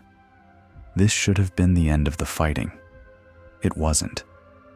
The Japanese withdrawal required their remaining forces to evacuate by sea, which meant running the same gauntlet of Korean-controlled waters that Yi had spent 7 years making dangerous. Combined Korean and Ming Chinese naval forces positioned themselves to intercept the retreating enemy, to extract one final cost from an invasion that had devastated the peninsula. The goal wasn't annihilation. It was taxation, measured in Japanese ships and Japanese lives. The Battle of Noryang began on November 19th, 1598, and it was everything Myeongnyang hadn't been: a massive fleet action in open water, Korean and Chinese ships cooperating against Japanese forces that were trying to escape rather than advance. Yi commanded the Korean contingent with the same tactical precision he demonstrated throughout the war, positioning his vessels to maximize pressure on retreating enemy formations. He died in the battle's final hours. An arquebus round struck him in the left side, beneath his arm, penetrating armor that had stopped dozens of projectiles over 7 years. The wound was immediately fatal. Yi knew it. His officers knew it. The men closest to him on the command deck watched their admiral begin to collapse and understood what it meant. His last words were reported by multiple witnesses, and they were exactly what you'd expect from a man who'd spent his entire career subordinating personal concerns to operational requirements. The battle is at its height. Beat the war drums. Do not announce my death. They obeyed. The drums continued. The Korean fleet continued fighting. The battle continued to its conclusion, a Japanese retreat that left hundreds more enemy dead in the water. No one announced that the admiral had fallen until the engagement was over, and the announcement could no longer affect the outcome. Yi Sun-sin died winning. He died commanding. He died with the war effectively over, and Korea's survival assured, at least for the moment. He never saw peace. He never enjoyed the recognition that his victories had earned. He never lived in the nation he'd preserved. The irony that history buries is this: Yi's death was probably unnecessary. Myeongnyang was a pursuit action against a retreating enemy. The Japanese weren't trying to fight, they were trying to leave. A more cautious commander might have let them go, might have accepted the strategic victory without risking lives to extract additional tactical costs. Yi chose to press the attack because that was what his understanding of duty required, and the attack killed him. Korea's greatest admiral died proving a point that had already been proven. The war was over. The enemy was leaving. And Yi Sun-sin sailed into one more battle, because sailing into battles was what he did. You can call that heroism. You can call that waste. You can call it the tragic consequence of a man who'd spent 7 years defining himself through combat and didn't know how to stop. The historical record supports all three interpretations and resolves none of them. What the record does preserve is what happened next. Yi's body was returned to his family and buried with full military honors. The court that had tortured him declared him a national hero. Monuments were planned. Legends began circulating.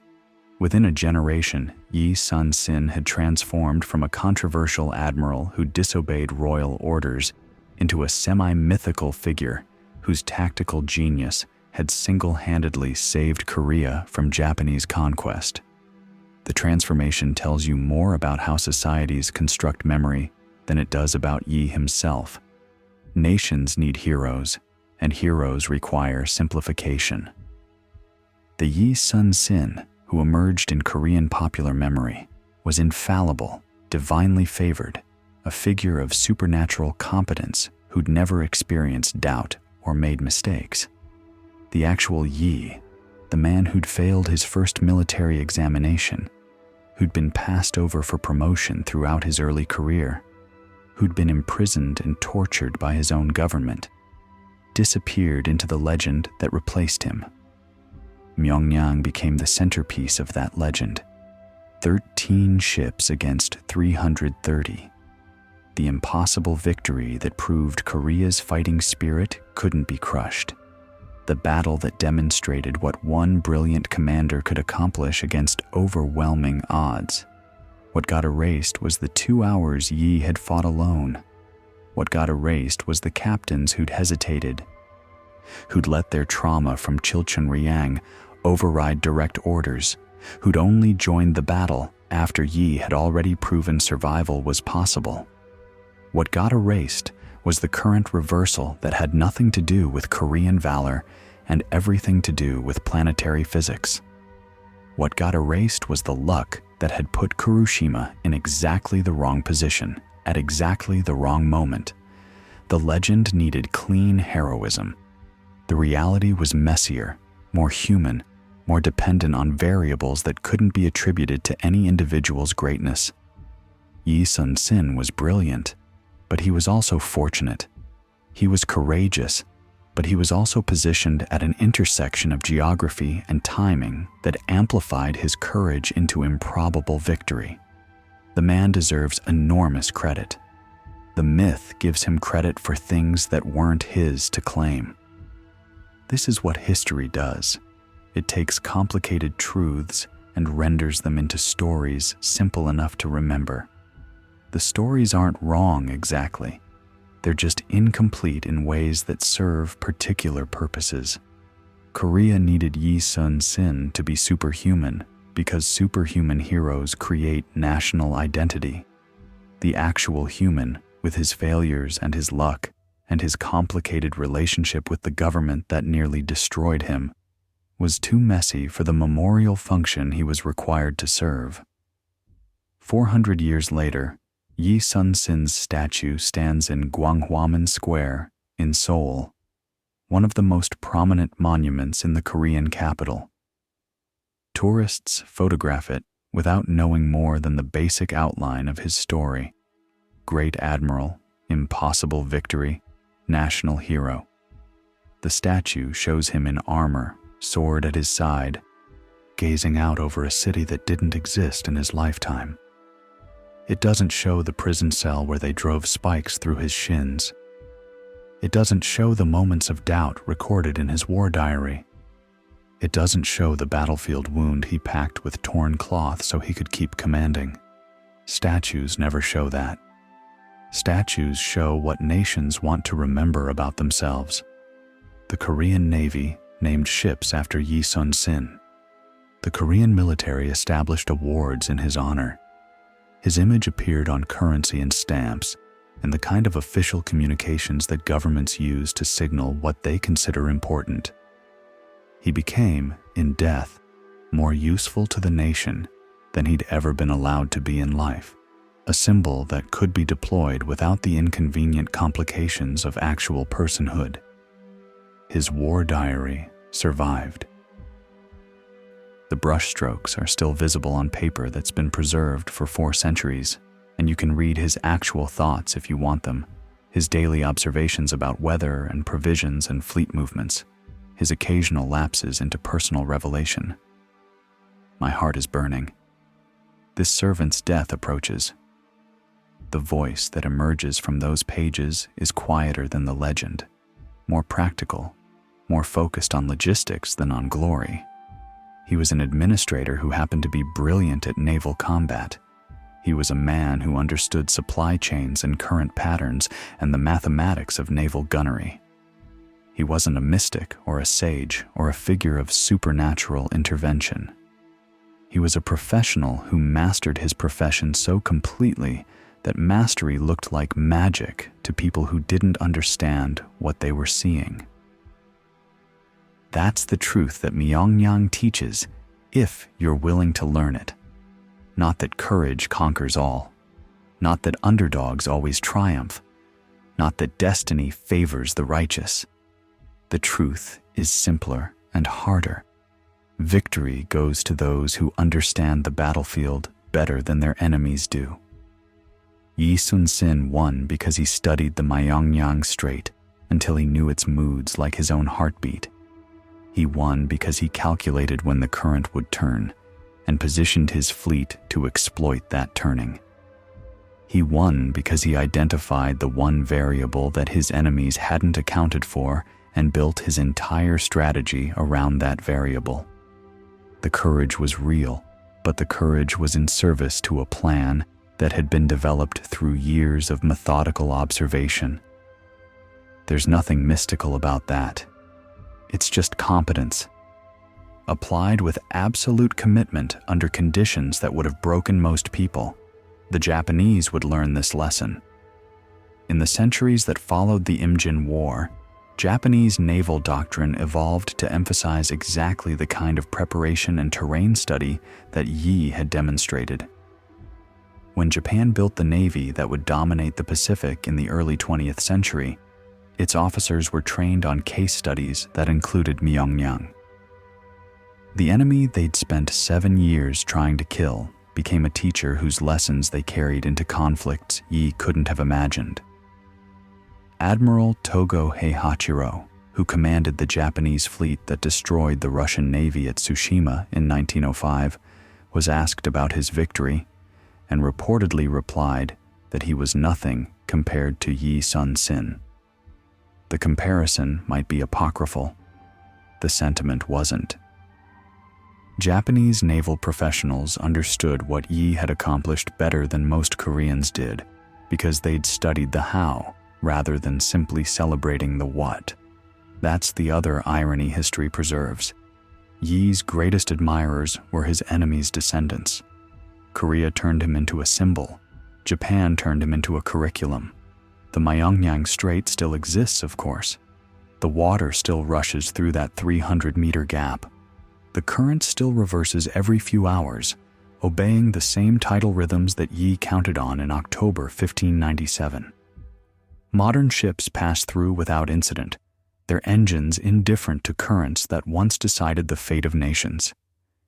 If you visit the strait today, you'll find memorials and museums, and the infrastructure of historical tourism.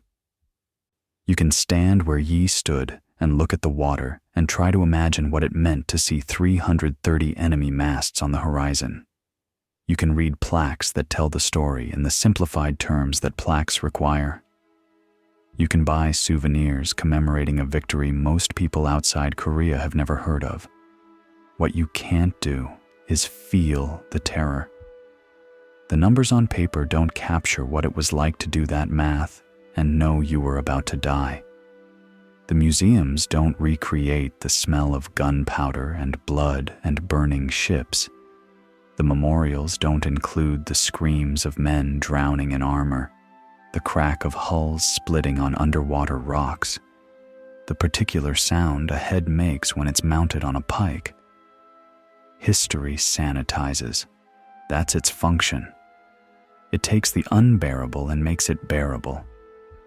It takes the incomprehensible and renders it into narrative, takes the chaos of lived experience and organizes it into a story with heroes and villains and lessons learned. The sanitized version is necessary because human memory can't hold the real thing, can't maintain the horror at full intensity across generations.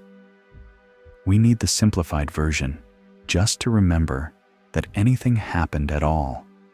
But sometimes, in the details that slip through, you can catch glimpses of what the simplification loses. Yi Sun-sin wrote in his diary on the night before Myeongnyang that he expected to die in the morning. He wrote it in plain language, without drama, as an observation rather than a complaint. Then he closed the book, walked the deck of his ship one more time, and went to sleep knowing what dawn would bring. That's not a legend.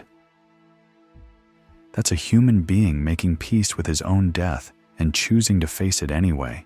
The courage isn't superhuman, it's entirely human, which makes it more remarkable, not less. Anyone could have run.